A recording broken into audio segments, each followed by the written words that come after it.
تمام تعریف اللہ کے لیے ہے جس نے ہر چیز پیدا کی اور اس کا ٹھیک ٹھیک اندازہ لگایا۔ اس نے اپنی حکمت کے تقاضے کے مطابق اپنے بندوں کے معاملات کی تدبیر کی، ساتھ ہی وہ ان پر مشفق اور ان سے باخبر ہے۔ اور میں گواہی دیتا ہوں کہ ایک اللہ کے سوا کوئی معبود برحق نہیں، اس کا کوئی شریک نہیں، اسی کے لیے بادشاہت اور تعریف ہے اور وہ ہر چیز پر قادر ہے۔ اور میں گواہی دیتا ہوں کہ محمد اس کے بندے اور رسول ہیں۔ اللہ نے آپ کو قیامت سے پہلے خوشخبری دینے اور ڈرانے والا، اپنے حکم سے اللہ کی طرف بلانے والا اور روشن چراغ بنا کر بھیجا۔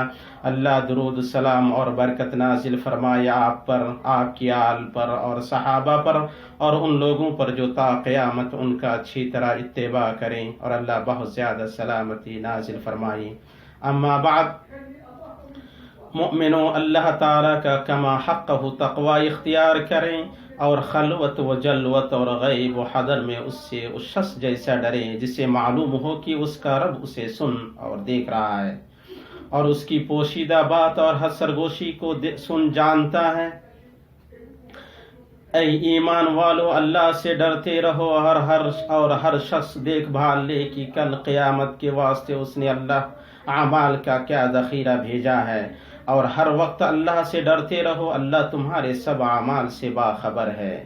امت مسلمہ ان اچھی صفات میں سے جو رضامندی اور امید پر ابھارتی ہیں اور دلوں میں خوشی اور مسرت داخل کرتی ہیں، کیونکہ ان میں اللہ سے حسن ظن اور اس پر کمال توکل پایا جاتا ہے، نیک فالی اور مستقبل میں بھلائی کی توقع والی صفت ہے۔ خواہ بحران کتنے ہی سخت ہوں اور مشکلوں اور مصائب کی گھڑیاں کتنی ہی لمبی ہوں، آپ نیک فال لینے والے کو اللہ سے راضی اور اس کے قضاء و قدر پر ایمان رکھنے والا پائیں گے۔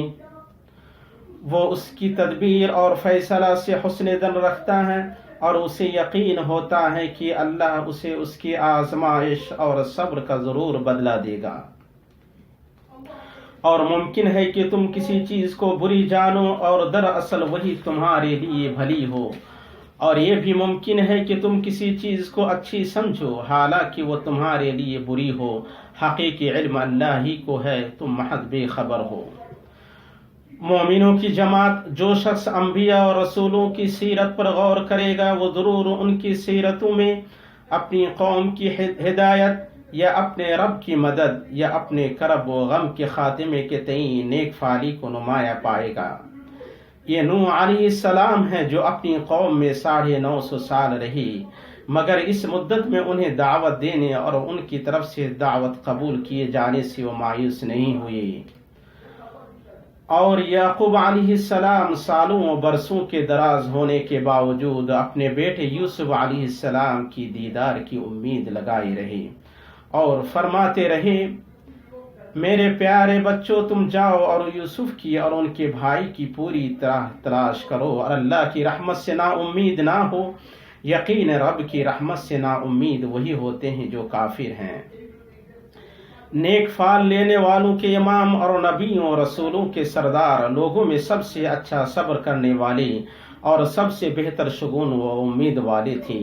جب آپ کو نور اسلام کے ساتھ بھیجا گیا تو آپ کے قریب ترین لوگوں نے آپ کو تکلیف دی، آپ کو آپ کے محبوب ترین شہر سے نکالا، آپ کو جھٹلایا اور آپ کے ساتھ لڑائی کی۔ اس کے باوجود آپ صلی اللہ علیہ وسلم کو اپنے رب کی مدد پر یقین تھا اور اس کے دین کے وہاں تک پہنچنے کی امید تھی جہاں رات و دن پہنچے ہیں۔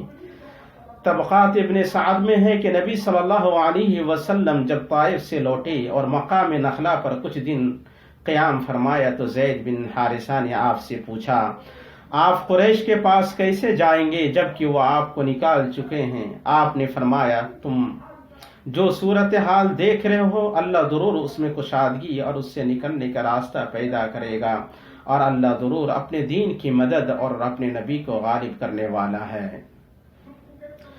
آپ صلی اللہ علیہ وسلم اپنے صحابہ کے دلوں میں نیک فالی، امید، اللہ عز و جل سے حسن ظن، اس پر توکل اور اس میں پوری امید کے معنی جگاتے رہے۔ صحیح بخاری میں ہے کہ آپ صلی اللہ علیہ وسلم نے جب عدی ابن حاتم کو اسلام قبول کرنے میں متردد پایا تو ان سے فرمایا، اے عدی، کیا تم نے حیرہ کو دیکھا ہے؟ عدی کہتے ہیں میں نے کہا اسے میں نے نہیں دیکھا ہے، مگر اس کے بارے میں مجھے خبر ملی ہے۔ آپ صلی اللہ علیہ وسلم نے فرمایا، اگر تمہاری زندگی دراز ہوئی تو تم ضرور مسافر عورت کو دیکھو گے کہ حیرہ سے سفر کرے گی یہاں تک کہ کعبہ کا طواف کرے گی، اسے اللہ کے سوا کسی سے ڈر نہیں ہوگا، اور اگر تمہاری زندگی دراز ہوئی تو تم ضرور کسریٰ کے خزانے فتح کرو گی۔ میں نے پوچھا، کسریٰ بن ہرمز؟ آپ نے فرمایا، ہاں، کسریٰ بن ہرمز۔ اگر تمہاری زندگی لمبی ہوئی تو تم ضرور دیکھو گے کہ آدمی اپنی ہتھیلی بھر سونا یا چاندی نکال کر ایسا شخص تلاش کرے گا جو اسے لے لے، مگر اسے کوئی لینے والا نہیں ملے گا۔ عدی نے کہا، سو میں نے مسافر عورت کو دیکھا ہے کہ حیرہ سے سفر کر کے آتی ہے یہاں تک کہ کعبہ کا طواف کرتی ہے، اسے اللہ کے سوا کسی سے ڈر نہیں ہوتا، اور میں ان لوگوں میں تھا جنہوں نے کسریٰ بن ہرمز کے خزانے فتح کیے، اور اگر تمہاری زندگی لمبی ہوئی تو تم بھی وہ سب ضرور دیکھو گے جو ابو القاسم صلی اللہ علیہ وسلم نے فرمایا ہے۔ ایمانی بھائیوں، برکت اور نیک فال لینا، خیر اور معاملہ کی درستگی کی امید کرنا اللہ تعالیٰ سے حسن ظن اور اس پر اعتماد میں سے ہے۔ یہ عمل کو بلکہ عمل کو اچھا اور پختہ انجام دینے کا محرک ہے۔ اسی لیے نیک فال نبی صلی اللہ علیہ وسلم کی زندگی پر چھایا ہوا تھا۔ آپ نے اسی پر صحابہ کرام کی تربیت کی اور اپنے گفتار و کردار سے اسے راسخ کیا۔ چنانچہ جب آپ کوئی اچھا نام یا اچھا کلام سنتے یا اچھی جگہ سے گزرتے تو آپ کے دل میں انبساط پیدا ہوتا اور نیک فالی اور امید اور اللہ سے حسن ظن رکھتے ہی اس کام سے خوش ہو جاتے جس کا آپ نے عزم کیا ہے۔ انس بن مالک رضی اللہ تعالی عنہ سے روایت ہے کہ نبی صلی اللہ علیہ وسلم جب اپنی ضرورت کے لیے نکلتے تو آپ کو اے راشد یا اے نجیح سننا اچھا لگتا۔ اسے ترمذی نے صحیح سند کے ساتھ روایت کیا ہے۔ اور آپ صلی اللہ علیہ وسلم نے ایک آدمی سے ایک کلمہ سنا جو آپ کو پسند آیا تو آپ نے فرمایا، ہم نے تمہارا شگون تمہارے منہ سے لیا ہے۔ اسے ابو داؤد نے صحیح سند کے ساتھ روایت کیا ہے، یعنی ہم نے تمہارے اچھے کلام سے نیک فال لیا، یعنی ہم نے اس سے برکت لی۔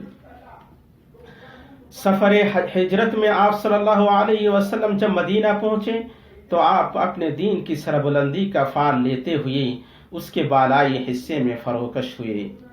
آپ صلی اللہ علیہ وسلم کے طریقے میں سے یہ تھا کہ جب آپ بارش کے لیے استسقاء کرتے تو خطبہ کے بعد اپنی چادر کو پلٹتے، نیک فال لیتے ہوئے اور اس امید میں کہ قحط سالی کی حالت زرخیزی میں بدل جائے۔ اور حدیبیہ کے دن جب سہیل بن عمرو نبی صلی اللہ علیہ وسلم سے بات چیت کے لیے آیا تو نیک فال لیتے ہوئے نبی صلی اللہ علیہ وسلم نے اپنے صحابہ سے فرمایا، لو تمہارا معاملہ سہل و آسان ہو گیا، اور ویسے ہی ہوا جیسے آپ نے امید کی تھی۔ سو سہیل کا آنا اسلام اور مسلمانوں کے لیے خیر کا سبب بنا، بلکہ آپ صلی اللہ علیہ وسلم نیک فال کے منافی ناموں کو بدل دیتی۔ صحیح مسلم میں ہے کہ عمر رضی اللہ تعالی عنہ کی ایک بیٹی تھی جسے عاصیہ کہا جاتا تھا، تو آپ صلی اللہ علیہ وسلم نے اس کا نام جمیلہ رکھا۔ مدینہ نبویہ کو جاہلیت میں یثرب کہا جاتا تھا اور یہ لفظ پسندیدہ نہیں تھا، تو آپ صلی اللہ علیہ وسلم نے اسے طابہ اور طیبہ سے بدل دیا، اور وہ روز قیامت تک بابرکت طیبہ ہے۔ صحیح بخاری میں ہے، ابن مسیب سے روایت ہے کہ ان کے دادا نبی صلی اللہ علیہ وسلم کے پاس آئے۔ آپ نے پوچھا، تمہارا نام کیا ہے؟ انہوں نے کہا، حزن۔ آپ نے فرمایا، تم سہل ہو۔ انہوں نے کہا، جو نام میرے باپ نے میرا رکھا ہے میں اسے بدل نہیں سکتا۔ ابن مسیب کہتے ہیں، اس کے بعد ہمارے اندر خشونت برابر رہی۔ خشونت یعنی اخلاق میں سختی اور سنگ دلی۔ ابن تیمیہ رحمہ اللہ نے کہا، وہ فعل جسے آپ صلی اللہ علیہ وسلم پسند فرماتے تھے وہ یہ کہ بندہ اللہ پر بھروسہ کرتے ہوئے کوئی کام کرے یا کام کرنے کا عزم کرے، پھر ایسا اچھا لفظ سنے جس سے اسے خوشی ہو، جیسے اے نجی، اے مفلح، اے سعید، اے منصور وغیرہ سنے۔ ان کی بات ختم ہوئی۔ اس طرح آپ صلی اللہ علیہ وسلم خیر کی توقع رکھنے اس طرح آپ صلی اللہ علیہ وسلم خیر کی توقع رکھتے، اسے پسند کرتے، اور جب اسے سنتے تو اس سے نیک پھل لینا آپ کو اچھا لگتا۔ آپ برے ناموں کو ناپسند کرتے لیکن اس سے بدشگون نہیں لیتے، آپ اچھے ناموں کو پسند فرماتے اور ان سے نیک پھل لیتے۔ صحیحین میں ہے کہ آپ صلی اللہ علیہ وسلم نے فرمایا، نہ عدوہ یعنی مرض کا متعدی ہونا ہے اور نہ بدفعلی ہے، اور مجھے نیک فعل پسند ہے۔ نیک فعل یعنی اچھا کلمہ۔ آپ صلی اللہ علیہ وسلم بدفعلی لینے اور بدشگونی کو اور بدفعلی والی نظر کو ناپسند کرتے، چنانچہ جب آدمی یہ کہے کہ لوگ ہلاک ہو گئی تو وہ ان میں سب سے زیادہ ہلاک ہونے والا ہے۔ اسے مسلم نے روایت کیا ہے۔ یعنی وہ مایوسی، نا امیدی، بدشگونی، لوگوں کو حقیر اور چھوٹا سمجھنے، اپنے نفس پر غرور کرنے اور اسے لوگوں سے افضل سمجھنے کی وجہ سے سب سے زیادہ ہلاک ہونے والا ہے۔ مایوسی، نا امیدی اور بدشگونی مبغوض صفات اور برے خصال ہیں، ان سے ایمان کمزور ہوتا ہے، رحمان ناراض ہوتا ہے اور حسرت و ندامت پیدا ہوتی ہے۔ اس لیے جو اپنے رب سے بدگمان ہوا اور اپنی بات میں خیر تلاش نہیں کی، وہ اپنی بدگمانی اور اپنے الفاظ کی پاداش میں سزا دیا جائے گا، کیونکہ بلا غالباً زبان سے جڑی ہوتی ہے۔ صحیح بخاری میں ابن عباس رضی اللہ تعالی عنہما سے روایت ہے کہ نبی صلی اللہ علیہ وسلم ایک دیہاتی کی عیادت کرنے گئے۔ ابن عباس کہتے ہیں کہ نبی صلی اللہ علیہ وسلم جب کسی مریض کی عیادت کرنے جاتے تو فرماتے، کوئی بات نہیں، پاکیزگی ہوگی انشاءاللہ۔ سو آپ صلی اللہ علیہ وسلم نے اس سے کہا، کوئی بات نہیں، پاکیزگی ہوگی انشاءاللہ۔ اس نے کہا، آپ پاکیزگی کی بات کہہ رہے ہیں؟ ہرگز نہیں، بلکہ یہ تو ایک بوڑھے بزرگ کے اوپر کھولتا بھڑکتا بخار ہے جو اسے قبر تک لے جائے گا۔ نبی صلی اللہ علیہ وسلم نے فرمایا، تب ہاں، یعنی تمہارے لیے وہی موت ہے جسے تم نے پسند کیا اور چاہا۔ ابن حجر رحمہ اللہ نے فتح الباری میں کہا، پھر وہ دیہاتی مر گیا۔ لہذا اے اللہ کے بندو، اپنے رب پر اعتماد کرو اور اس پر بھروسہ رکھو، امید رکھو اور اس کی توفیق و مدد کا نیک فعل لو، اور اس کے قضاء و قدر پر ایمان رکھو، کیونکہ جس نے اپنے رب پر بھروسہ کیا، اس سے حسن ظن رکھا، اپنے مستقبل کے معاملہ کا نیک فعل لیا اور اپنا مقصد پورا کرنے کی کوشش کی، وہ ایمان سے مطمئن دل اور رحمان سے راضی نفس کے ساتھ کامیابی و کامرانی کی راہ پر چلا۔ سو آزمائشیں اس کے اندر روشنی، نیک فعلی اور امید و بھروسہ کا اضافہ ہی کریں گی۔ صحیح حدیث میں ہے کہ آپ صلی اللہ علیہ وسلم نے ابن عباس رضی اللہ تعالی عنہما سے فرمایا، اور تم جان رکھو کہ مدد صبر کے ساتھ، کشادگی مصیبت کے ساتھ اور آسانی تنگی کے ساتھ ہے۔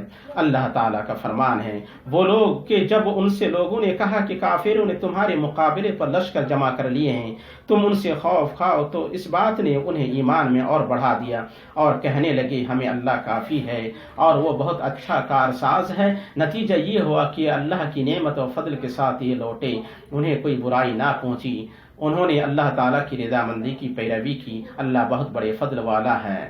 اللہ میرے لیے اور آپ کے لیے قرآن و سنت میں برکت دے، مجھے اور آپ کو ان کی آیات و حکمت سے فائدہ پہنچائے۔ میں وہ کچھ کہہ رہا ہوں جو آپ سن رہے ہیں، اور میں اللہ سے اپنے لیے اور آپ کے لیے ہر گناہ و خطا کی مغفرت طلب کرتا ہوں۔ آپ بھی اس سے مغفرت طلب کریں، بے شک وہ بڑا بخشنے والا مہربان ہے۔